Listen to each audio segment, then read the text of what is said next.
हाँ, हेलो दोस्तों। जैसा कि आप लोग जान रहे हैं कि आज 22 सितंबर की तारीख को जो है विश्व गैंडा दिवस मनाया जाता है। तो विश्व गैंडा दिवस मनाने के पीछे कौन से उद्देश्य हैं, आखिर क्यों मनाया जाता है विश्व गैंडा दिवस, इतना आवश्यक क्यों है विश्व गैंडा दिवस मनाने मनाने के पीछे क्या कारण है।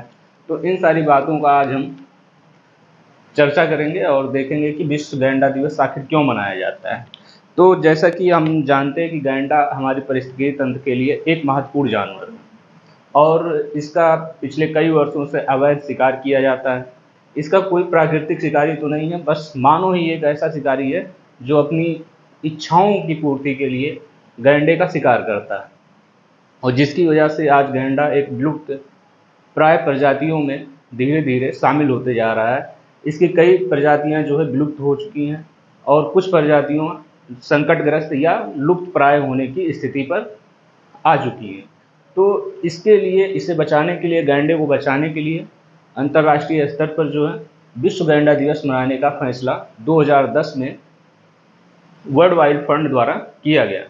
वर्ल्ड वाइल्ड फंड जो है 2010 में अफ्रीका में जो है विश्व गैंडे दिवस मनाया गया। फिर 2011 से जो है विश्व गैंडा दिवस मनाना शुरू किया गया। तो सबसे पहले हम जानेंगे कि क्या है विश्व गैंडा दिवस।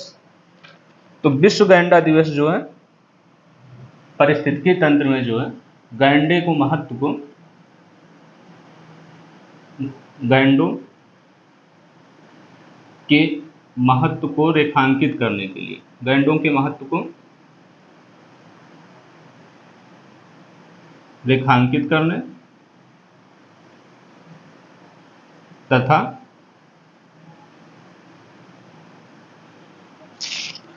तथा लुप्त प्राय गैंडे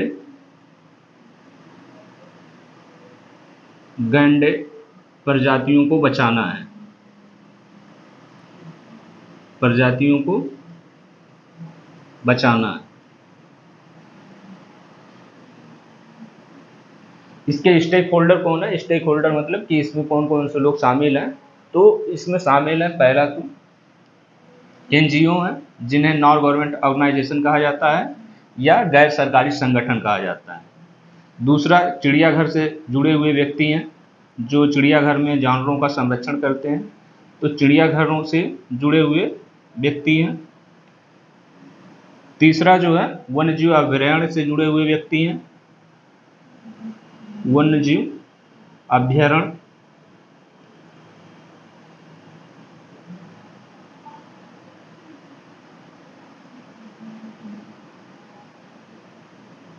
अभयारण्य से जुड़े हुए व्यक्ति हैं और इसके अलावा जो है जो अनुसंधान केंद्र होते हैं,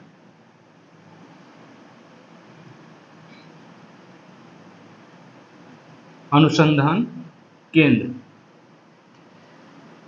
ये सब मिलकर जो है गैंडों के जो विलुप्त होने के कारण है तो उसको जो है बचाने के लिए ये प्रयास करेंगे, ये सारे संगठन मिलकर, और अवैध शिकार को रोकने का प्रयास करेंगे तथा लोगों में जागरूकता फैलाएंगे।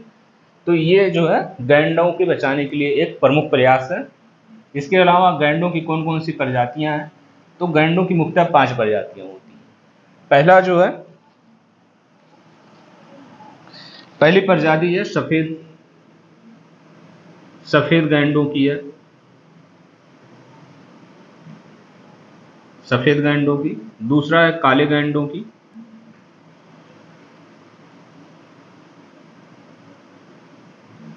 तीसरा है एक सींग वाले गैंडों की, एक सींग वाले गैंडे।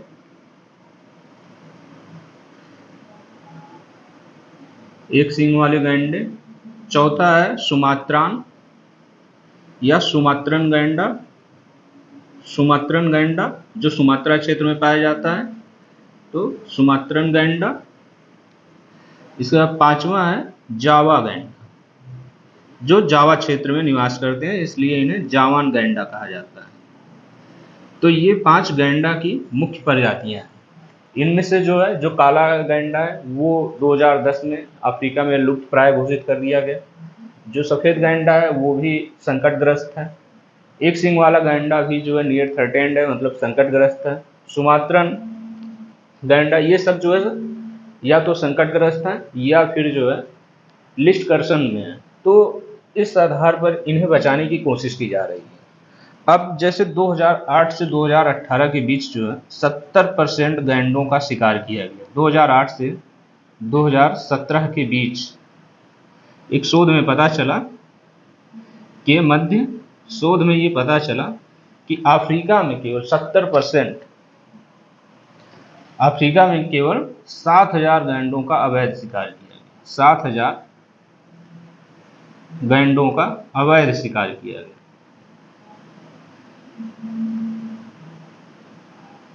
अवैध शिकार किया गया।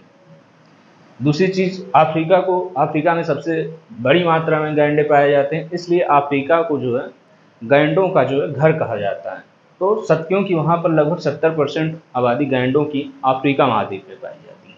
कितना? तो 70%। 70% आबादी जो है गैंडों की यहाँ पाई जाती है। कहाँ? अफ्रीका महाद्वीप में। अफ्रीका महाद्वीप में, इसलिए इन्हें जो है गैंडों का घर कहा जाता है। अफ्रीका महाद्वीप में विशेषकर दक्षिण अफ्रीका जो है, दक्षिण अफ्रीका,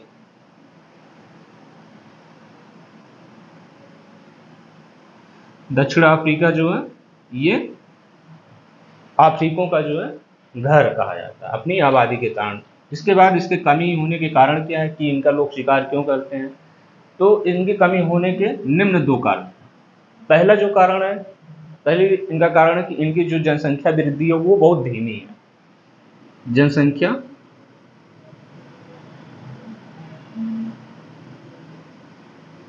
वृद्धि बहुत धीमी है। जनसंख्या वृद्धि बहुत धीमा है। दूसरा कारण जो है, तो दूसरे कारण के पीछे जो उत्तरदायी कारण है वो मनुष्य है। क्योंकि मनुष्य अपनी इच्छाओं को जो है पूरा करने के लिए इनके सींग को जो है काटने इनके सींग का दवाओं के रूप में प्रयोग किया जाता है, खासकर एशियाई कंट्रियों में, पूर्वी एशियाई कंट्रियों में। तो जिसकी वजह से वो गैंडों का अवैध शिकार करता है और इस अवैध शिकार में बहुत सारे गैंडे मार दिए जाते हैं।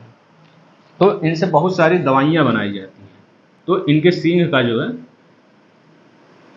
सींग का औषधियों के रूप में प्रयोग होता है, जिसके कारण इनका बड़ी मात्रा में शिकार किया जाता है।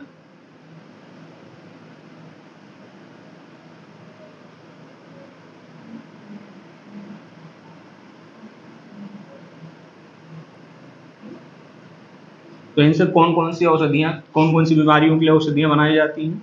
तो इनसे निम्न बीमारियों के लिए औषधियाँ बनाई जाती हैं, जैसे कि कैंसर। दूसरा है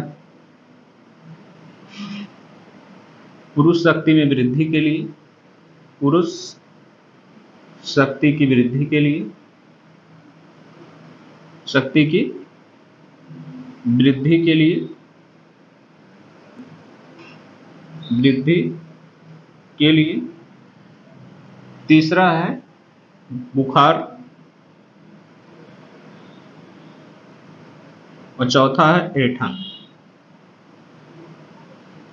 ऐंठन एक बीमारी है जिसमें शरीर अक्सर अकड़ा हुआ महसूस करता है। तो इन सारी बीमारियों में जो इसका प्रयोग, इसके सींग का प्रयोग किया जाता है औषधि के रूप में। और इसका शिकार ज़्यादातर जो है एशियाई कंट्रियों में, पूर्वी एशियाई के भागों में होता है, क्योंकि यहाँ पारंपरिक चिकित्सा के अंतर्गत इसका प्रयोग किया जाता है, इसके सींग का।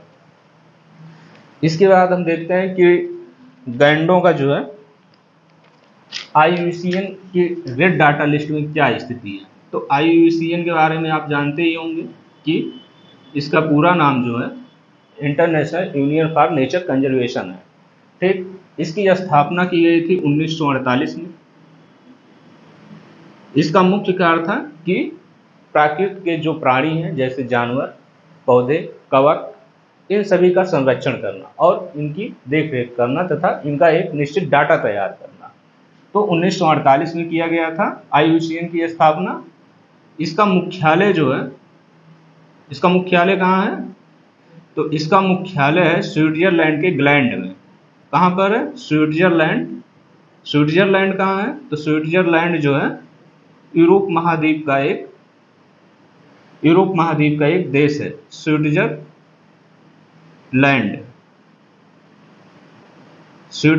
के ग्लैंड में, ठीक, स्विट्जरलैंड में एक जगह है ग्लैंड, तो ग्लैंड में जो है इसका मुख्यालय है। IUCN जो है हर वर्ष अपना एक 1964 से जो है एक रेड डाटा बुक जारी करता है।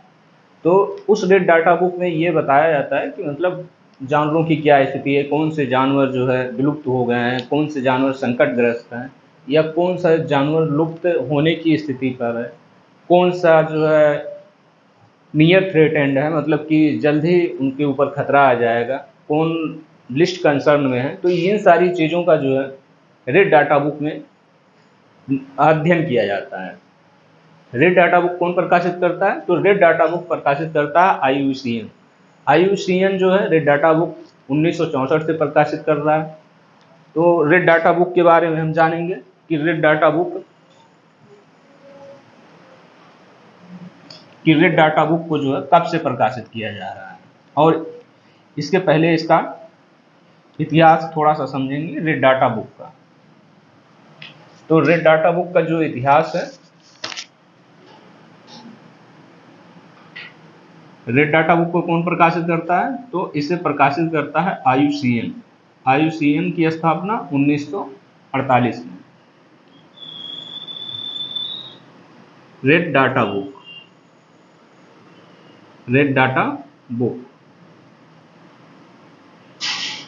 ठीक। रेड डाटा बुक कब से प्रकाशित हुआ? तो 1964 से। इसका मुख्यालय कहाँ है? तो मुख्यालय इसका है ब्रिटेन यानी यूनाइटेड किंगडम में। मुख्यालय है UK, जिसे यूनाइटेड किंगडम कहा जाता है। रेड डाटा बुक का जो इतिहास है, तो ये माना जाता है कि 1961 से लेकर 1964 के बीच जो रूस के जीव वैज्ञानिक थे, उन्होंने जीवों के बारे में जो अध्ययन किया था और उनका जो संग्रह जिस बुक में वो किए, वही बाद में रेड डाटा बुक के रूप में प्रसिद्ध हुआ, जिसे रशियन रेड डाटा बुक भी कहा जाता है। तो रेड डाटा बुक के अंतर्गत जो है इसने प्राणियों के ऊपर संकट के आधार पर जो है 8 भागों में विभाजित किया है, जिसमें ये बताया गया है कि प्राणी कौन कौन से स्थिति में है। जैसा कि इसने पहले स्तर पर लिखा है विलुप्त प्राय, विलुप्त जानवर।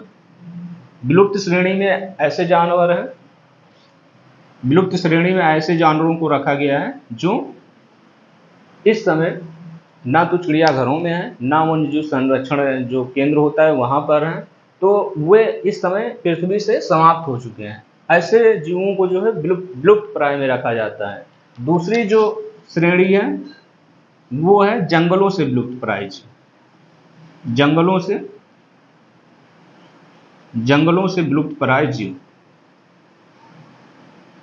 जंगलों से विलुप्त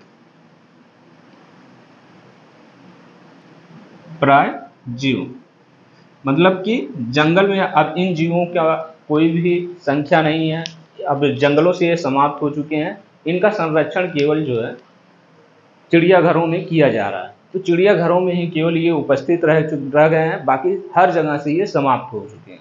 तो इसलिए इन्हें रखा गया है जंगलों से विलुप्त प्राय। तीसरी श्रेणी में आता है जो है, तीसरी श्रेणी में इंडेंजर्ड, क्रिटिकली इंडेंजर्ड। तो क्रिटिकली इंडेंजर्ड के अंतर्गत कहा जाता है इन्हें गंभीर रूप से संकटग्रस्त, गंभीर रूप से संकटग्रस्त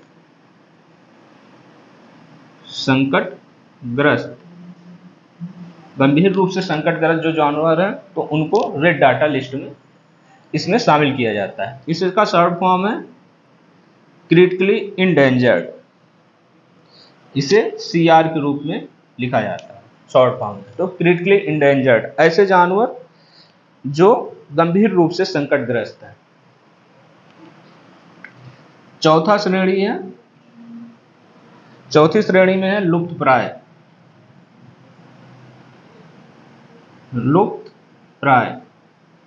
इनको EN से प्रदर्शित किया जाता है।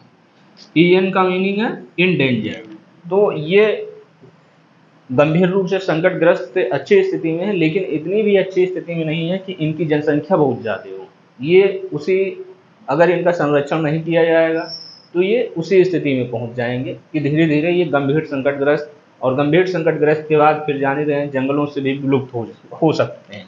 उसके बाद 5वें नंबर पर आता है सुभेद यानी वेनरेबल। सुभेद, वेनुरेबल, सुभेद या वेनुरेबल, ठीक, जिसे BU से प्रदर्शित किया जाता है। तो वेनुरेबल ऐसे जानवर हैं जो लुप्त प्राय जानवरों की अपेक्षा इनकी जनसंख्या बहुत ज़्यादा है, लेकिन अभी इतनी मानव गतिविधियों के कारण इनका जो है, इनकी जनसंख्या कम हो रही है। तो इनको जो है संरक्षण देने के लिए जो है ये भी सुभेद की श्रेणी में। इसके बाद जो श्रेणी है वो है खतरे के करीब। खतरे के करीब, इसे जो है नियर थ्रेटेंड कहा जाता है और NT से प्रदर्शित किया जाता है। इसके बाद 7वें नंबर पर है कम से कम चिंता का विषय। कम से कम चिंता का विषय,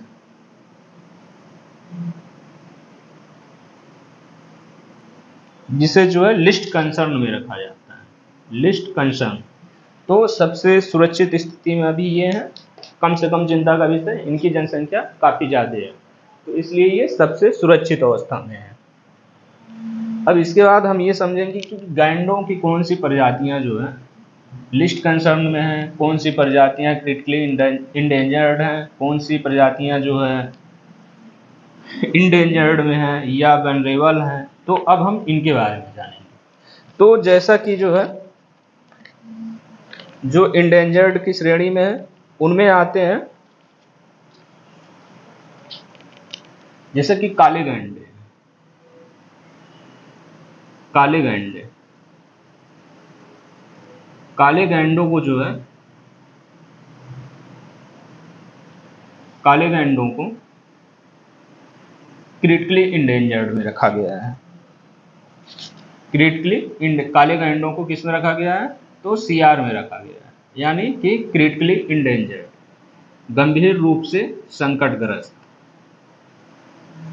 गंभीर रूप से संकटग्रस्त, तो CR में रखा गया है। इसके बाद जो है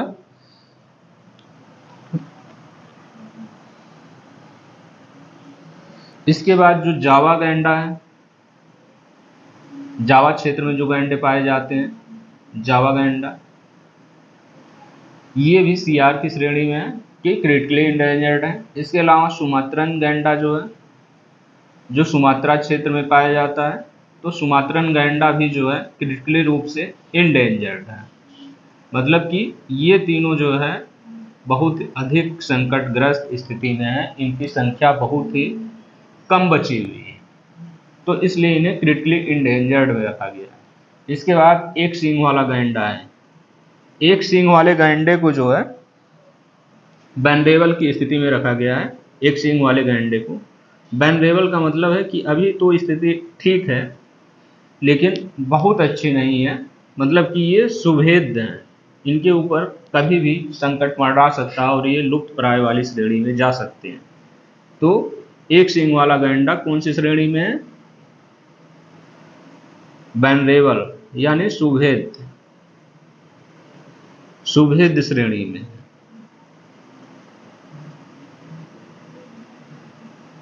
सुभेद्य की श्रेणी में, ठीक, जिसे शॉर्ट फॉर्म में BU कहते हैं, यानी वनरेबल। इसके बाद बचता है जो है सफेद गैंडा।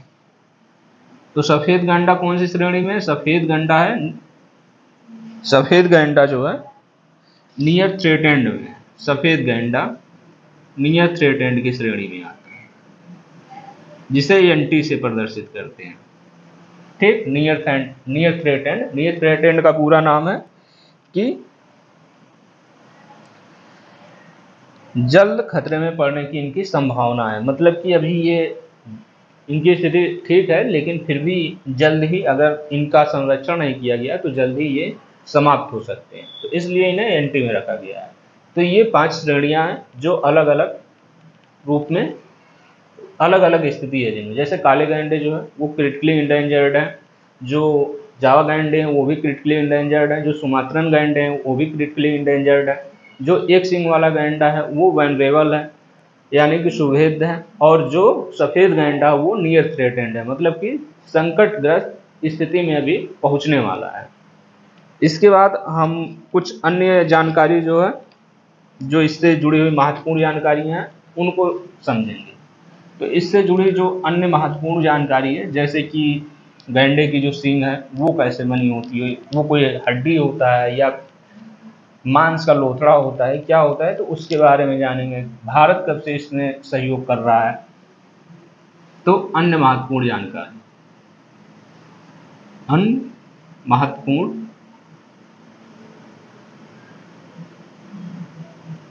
तथ्य।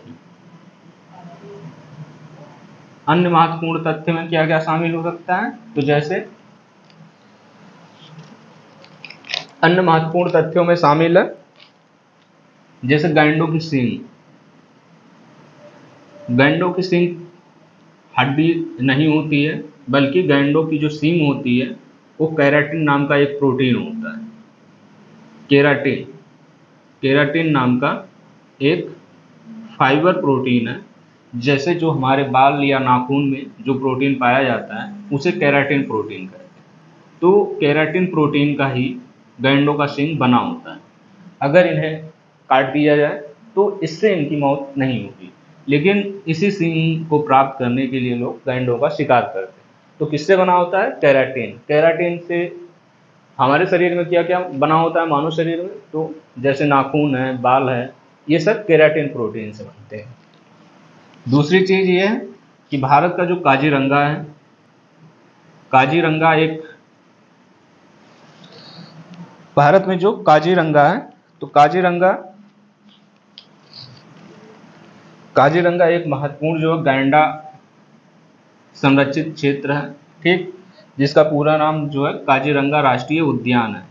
ये तो जानते ही होंगे। काजीरंगा काजीरंगा कहाँ पर है, काजीरंगा राष्ट्रीय उद्यान कहाँ है, तो काजीरंगा राष्ट्रीय उद्यान है असम में। असम में, ठीक, असम में काजीरंगा राष्ट्रीय उद्यान स्थित है। और यह जो है गैंडों के लिए प्रसिद्ध है। किसके लिए, तो गैंडों के लिए। और कौन से गैंडे, तो एक सींग वाला जो गैंडा होता है। खासकर एक सींग वाले गैंडों का सबसे बड़ा निवास स्थल जो है काजीरंगा राष्ट्रीय उद्यान है। काजीरंगा राष्ट्रीय उद्यान एक सींग वाले गैंडों का सबसे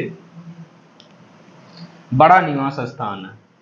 एक सींग वाले गैंडों का सबसे बड़ा निवास स्थान कौन सा है, तो काजीरंगा राष्ट्रीय उद्यान। कहाँ पर है, तो आसाम में है, ठीक। और 2005 से भारत सरकार ने जो है गैंडों के संरक्षण के लिए प्रोजेक्ट राइनो शुरू किया है। 2005 से क्या शुरू किया गया, तो प्रोजेक्ट राइनो जो है शुरू किया गया 2005 से। कौन शुरू किया है, तो भारत सरकार ने शुरू किया है। क्यों शुरू किया है, गैंडों के संरक्षण के लिए। जो एक सींग वाले गैंडे हैं उनको बचाने के लिए जो है प्रोजेक्ट राइनो।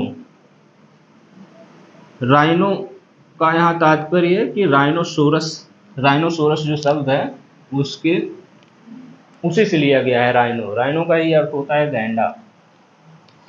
और तीसरा चीज जो अन्य महत्वपूर्ण जाने, ये एक शाकाहारी जानवर है। किस तरह के जानवर हैं, तो शाकाहारी। इनका कोई प्राकृतिक शिकारी नहीं है, मानव ही इनका सबसे बड़ा शिकारी है, जो अपने इच्छाओं की पूर्ति के लिए इनका शिकार करता है। ये शाकाहारी जानवर। अब ये जानेंगे कि विश्व गैंडा दिवस कब से मनाना शुरू किया गया। तो कब से शुरू किया गया होगा विश्व गैंडा दिवस, विश्व गैंडा दिवस को जो है वर्ल्ड वाइड फंड जो है, ठीक, WWF पूरा नाम है world wide fund, world wide fund इसका पूरा नाम है। ठीक, तो इसने जो है 2010 में जो है गैंडा दिवस मनाने की शुरुआत की। तो कहाँ पर? तो सबसे पहले जो है अफ्रीका महाद्वीप में मनाया गया था। कब? 2010 में। 2010 में अफ्रीका महाद्वीप में जो है गैंडा दिवस अफ्रीका महाद्वीप में गैंडा दिवस मनाया गया। गैंडा दिवस मनाया गया और 2011 में जो है 2011 में इसे 2011 में 22 सितंबर की जो तारीख थी उसे अंतर्राष्ट्रीय गैंडा दिवस के रूप में घोषित किया। तो कब से? 2011 में जो है 22 सितंबर को 2011 में 22 सितंबर की तारीख को जो है अंतर्राष्ट्रीय गैंडा दिवस के रूप में घोषित किया गया। अंतर्राष्ट्रीय गैंडा दिवस के रूप में घोषित किया गया। कब किया गया? 2011 में। अंतर्राष्ट्रीय गैंडा दिवस।